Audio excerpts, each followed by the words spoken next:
Japan has just been hit by the most powerful earthquake in its recorded history. The images of destruction and flooding coming out of the country are, well, they're simply heartbreaking. And on top of all that, there are terrifying reports of radioactive material leaks. Welcome to this explainer. Today we're going to dive minute by minute into the mechanical failures, the tragic errors, and the incredible human heroism of the Fukushima Daiichi nuclear disaster. We're going to break down exactly what went wrong and how a truly dedicated team fought against unimaginable odds. Let's rewind just a bit. It starts out as a completely ordinary day for Masao Yoshida. He's a 56-year-old engineer running the Fukushima Daiichi nuclear power plant. Like every other day, he's just sitting in his office, assigning tasks, reviewing maintenance reports, and making sure everything is running smoothly. Little does he know that the fate of Eastern Japan is about to rest squarely on his shoulders. Because right at that moment, about 180 kilometers offshore, the Earth starts trembling. A massive magnitude 9.0 undersea megathrust earthquake violently shakes the region.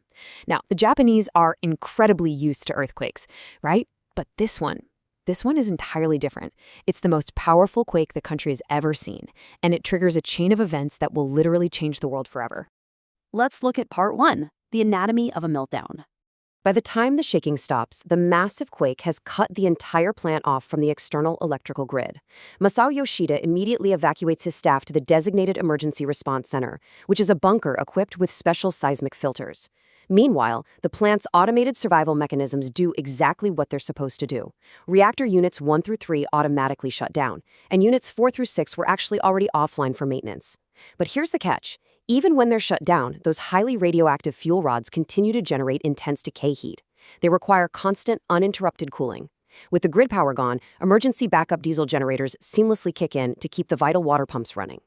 And those pumps are absolutely crucial, because if they stop and the cooling water boils away, the exposed fuel rods will superheat. We're talking temperatures reaching up to 2,000 degrees Celsius. At that heat, they would melt into an extremely hot and radioactive mass that burns right through the heavy steel pressure vessel. That is the ultimate nightmare scenario, you guys. A full-scale nuclear meltdown that could leak into the environment and render vast areas completely uninhabitable. Which brings us to part 2, the monster tsunami. For a brief, hopeful moment, Yoshida checks his monitors and sees the backup generators are holding. Everything seems stable. But out on the ocean, massive waves are building. Fukushima Daiichi sits right on the shoreline, protected by seawalls designed to handle waves up to 6 meters high. But against the monster tsunami heading their way, those walls don't stand a chance. A wave almost 15 meters high washes completely over the plant. It swallows roads, turbine buildings, and floods the emergency diesel generators down in the basements. About 8 minutes later, a second wave strikes, plunging the entire facility into total darkness. Suddenly, every monitor and sensor just dies. For example, Reactor 1 is an older model that uses an isolation condenser to cool the rods. But the signal to that system is completely lost. With all power gone, the engineers are literally flying blind in a pitch-black control room. They can't read the water levels, they can't check the pressure, they have absolutely no idea if a catastrophic meltdown is still preventable or if it's already silently underway. This leads us right into part 3, the Fukushima 50. Stripped of all modern technology, the workers have to get incredibly creative. They actually end up scavenging car batteries from the parking lot just to hook them up to the control room gauges so they can see what's happening. And what they see is terrifying. The intense heat is boiling the remaining water into steam, building up an explosive amount of pressure. Yoshida realizes they only have one desperate option left to prevent the vessel from blowing wide open, and that's venting. They have to manually open special valves to release highly radioactive steam directly into the atmosphere, just to reduce that immense pressure and prevent a much larger explosion. But it's not that simple. Yoshida is facing intense pressure from the government, including a helicopter visit from Japan's prime minister, to vent the reactors immediately. But without electricity, those valves cannot be opened remotely. Yoshida has to ask for volunteers to physically walk into pitch-black, 100-degree, highly radioactive corridors to open the heavy valves by hand. Knowing the lethal risks, he solemnly dubs these brave men his suicide squad. They suit up and literally step into invisible, deadly radiation to save their country. Tragically, despite their heroic and unthinkable sacrifices to ease the pressure, it just isn't enough. The superheated water inside the vessel reacts with the melting fuel rods, creating a massive buildup of highly explosive hydrogen gas. And then, A massive explosion tears through the air. The roof of Reactor Unit 1 is completely blown apart, releasing huge amounts of radioactive material into the sky, while the entire world watches the nightmare unfold live on global television. At this point, the disaster spirals into an unbelievable clash of priorities. Running completely out of fresh water to cool the remaining reactors, Yoshida makes a bold, desperate call. He orders fire trucks to pump raw seawater directly into the reactor cores. But TEPCO headquarters immediately orders him to stop. They are worried that salt water will permanently ruin the reactors for future use.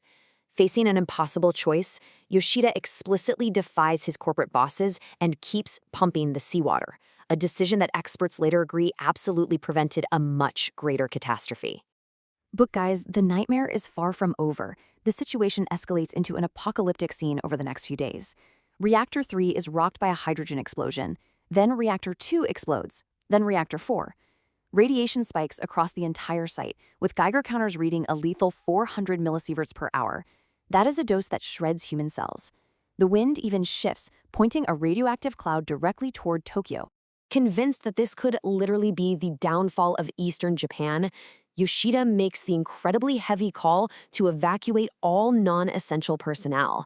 He sends 700 staff members away to safety. This leaves the fate of the entire nation in the hands of just 50 courageous individuals who stay behind in the radioactive ruins to keep fighting the meltdown.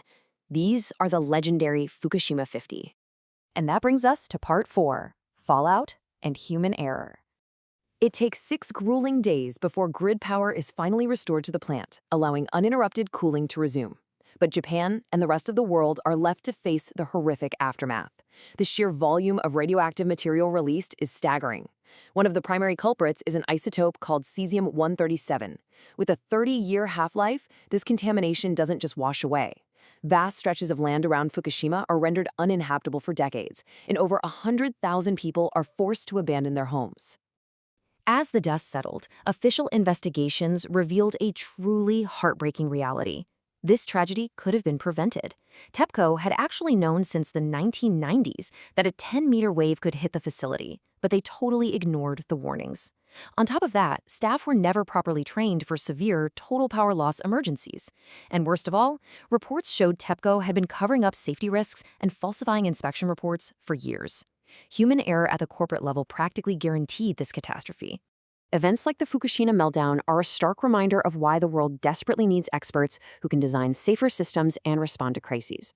Think about it. You will work roughly 80,000 hours in your lifetime. That is plenty of time to contribute to something deeply meaningful, like preventing AI-related catastrophes or reducing pandemic risks. And that's exactly why today's sponsor, 80,000 Hours, a nonprofit that's not trying to sell you anything, researches how you can use your career to have the biggest positive impact possible. Everything they offer is completely free. Go to 80000hours.org/fern to get their free, in-depth career guide. Masao Yoshida dedicated his life's work and his darkest hours to saving millions of people during an unthinkable crisis. His defiance of bad orders and his team's immense sacrifice averted total annihilation. So as we reflect on the lessons of Fukushima, it leaves us with a powerful thought to end on. How will you dedicate your 80,000 hours to designing safer systems, demanding better standards, and preventing the next global catastrophe?